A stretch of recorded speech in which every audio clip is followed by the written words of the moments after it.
कोणत्याही गावात जेव्हा सूर्योदय होतो तेव्हा त्या प्रसन्न वातावरणात गावातील स्वच्छता, सौंदर्य आणि दिव्यांची सुयोग्य योजना तसेच शाळांच्या सुंदर इमारतींसह मुख्य रस्त्यांना जोडणाऱ्या पाणंद रस्त्यांवरील शेतकऱ्यांची लगबग ही त्यात भर घालते। कोणत्याही सुखी आणि समृद्ध गावाचं हे चित्र अत्यंत विलोभनीय दिसते।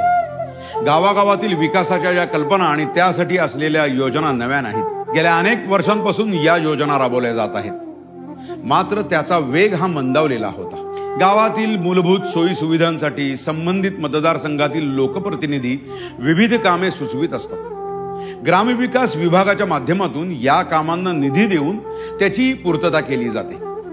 ग्रामविकास व पंचायत राज विभागाच्या माध्यमातून ग्रामीण भागातील रस्ते, गटारे, जिल्हा परिषद शाळा, स्मशानभूमी, अंगणवाडी दुरुस्ती, सौर आणि विद्युत ऊर्जेवर आधारित पोल सहित विद्युत रोहित्र, तर शेतातील पाणंद रस्ते अशा प्रकारच्या 37 विकास कामांना विभागातर्फे मान्यता देण्यात आली आहे। यामध्ये गावातील गटारे, पाऊस पाण्याचा निचरा, दहन व दफनभूमीची सुधारणा, आठवडी बाजाराची सुविधा, सामाजिक सभागृह, समाज मंदिर, सार्वजनिक जागेत वृक्ष लागवड व त्यांचे संरक्षण, सार्वजनिक शौचालय, पथदिवे, चौकांचे सुशोभीकरण, घनकचरा व्यवस्थापन, अंगणवाडी नूतनीकरण, अभ्यासिकांचं बांधकाम, अंगणवाडी आणि जिल्हा परिषद शाळांच्या ठिकाणी शुद्ध पिण्याच्या पाण्याचा पुरवठा, जिल्हा परिषद शाळांचे नूतनीकरण, महिला ग्राम संघाच्या इमारतीचे बांधकाम, खुल्या व्यायाम शाळेचे साहित्य पुरवणं अशा प्रकारच्या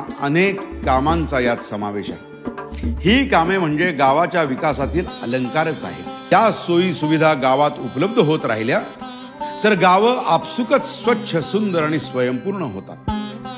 गेल्या 2 वर्षात ग्रामविकास व पंचायत राज विभागाने या योजनांसाठी सुमारे 7,184 कोटी रुपयांच्या प्रशासकीय कामांना मान्यता दिली आहे। यात विशेषत्वाने शाळांचे बांधकाम, वाचनालय, व्यायामशाळा, स्मशानभूमी आणि ग्रामपंचायतीच्या बांधकामांचा समावेश आहे।